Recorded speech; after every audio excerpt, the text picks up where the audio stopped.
23वां इजलास है SCO सरबराही इजलास वो शुरू हो चुका है। वज़ीर आज़म शहबाज शरीफ ने अपना इब्तदाई जो ख़िताब है वो मुकम्मल किया है, जिसमें उन्होंने रीजनल जो कनेक्टिविटी है और इस SCO के जो ममालिक के दरमियान ट्रेड बढ़ाने के हवाले से बातचीत की है। इसके अलावा एनर्जी कॉरिडोर की बात की है और ख़ास कर उन्होंने अफ़गानिस्तान में के हवाले से काफ़ी बातें की हैं, जिसमें उन्होंने कहा है कि अफ़गानिस्तान का इस्तेहकाम बहुत ज़रूरी है इस खित्ते के दौरान और SCO के ममालिक के दरमियान जो कनेक्टिविटी और ट्रेड को बढ़ाने के हवाले से। ख़ास कर उन्होंने अफ़गानिस्तान से जो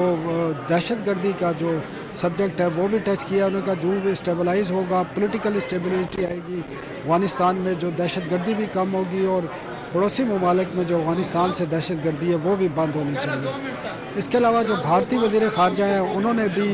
ख़िताब कर लिया है, लेकिन उसके क्योंकि ये क्लोज डोर था, उसके जो नुकात हैं वो सामने अभी तक नहीं आ सके थे भारतीय वज़ीर ख़ारजा ने क्या बात की, और बाकी जो शुरका हैं वो भी ख़िताब कर रहे हैं। और ये इजलास 3 बजे तक जारी रहेगा, जिसके बाद इसका अलामिया जारी किया जाएगा और जितने भी बैरून मुल्क से मेहमान आए हैं, जिसमें मुख्तलिफ़ ममालिक के वज़ीर आज़म हैं, वज़ीर ख़ारजा हैं और दीगर वज़रा हैं, वो फिर वापसी उनकी रवाना होगी। जी अच्छा सनाउल्लाह, ये भी बताइएगा कि अभी ये पहला सेशन हुआ है इजलास के आगाज़ का, इसके बाद अभी मज़ीद क्या एक्टिविटी रहेगी इस इजलास के हवाले से, वो भी तफसीलात से आगाह कीजिएगा। देखें, ये तमाम जो शुरुका हैं, जितने प्राइम मिनिस्टर हैं, वज़रा हैं, उनका ख़िताब होना है और ये क्लोज डोर सेशन बताया जा रहा है कि जो प्राइम मिनिस्टर जो ख़ुद मेज़बानी कर रहे हैं उन्होंने अनाउंस किया है। इसके बाद एक वक्फा भी होगा लंच का, जिसके बाद दोबारा दूसरा सेशन होगा जिसमें इसके अलामिया को फ़ाइनल किया जाएगा और जो SCO समिट के 22वें इजलास था उसके जो फ़ैसले थे उस पर अमल दरामद का भी जायज़ा लिया जाएगा और इसका एक बाकायदा अलामिया जारी किया जाएगा। और जो एजेंडा है वो एक तो मशरक़ वस्ता की सूरत हाल है, यूक्रेन की वार है, इसके अलावा SCO ममालिक के दरमियान ट्रेड है और रशिया ईरान के ऊपर पाबंदियाँ हैं, इसके साथ साथ चीन के ऊपर जो ट्रेड पाबंदियाँ हैं इसके हवाले से भी बातचीत हो रही है और इसमें अलामिया में भी इन चीज़ों को शामिल किया जाएगा। लगता यही है कि डिक्लेरेशन जो आएगा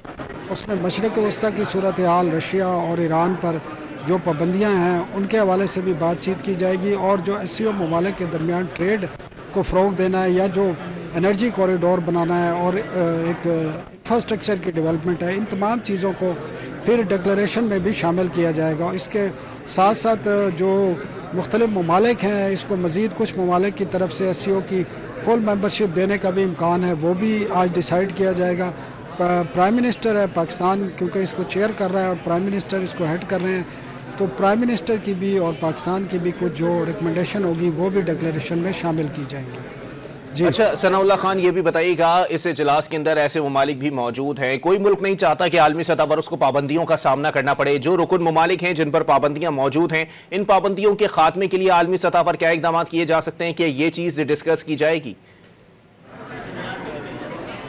जी बिल्कुल, इसमें आलमी फ़ोरम पर भी ये मामला उठाया जाएगा, लेकिन इसके साथ एक ये भी मुतबादल जो तरीक़ाकार है वो भी देखने पर बातचीत की जाएगी और उसमें SCO ममालिक के दरमियान जो ट्रेड है उसको फ़रोग़ देने के लिए और वो डॉलर की बजाय जो लोकल करेंसी है या चाइनीज़ करेंसी में या जिन जिन ममालिक की जो करेंसी है उसमें ट्रेड करने के हवाले से, बार्टर ट्रेड के हवाले से इन पर बातचीत हो रही है, ताकि जो पाबंदियों का इम्पैक्ट है वो तो अलहदा से है, लेकिन अगर लोकल करेंसी में कोई ट्रेड होती है या बार्टर पे होती है। सनाउल्लाह हमारे साथ ही मौजूद रहिएगा, माहिर बैनुल अक़वामी उमूर हुमा बगाई साहिबा भी हमें ज्वाइन कर चुकी हैं, बहुत शुक्रिया।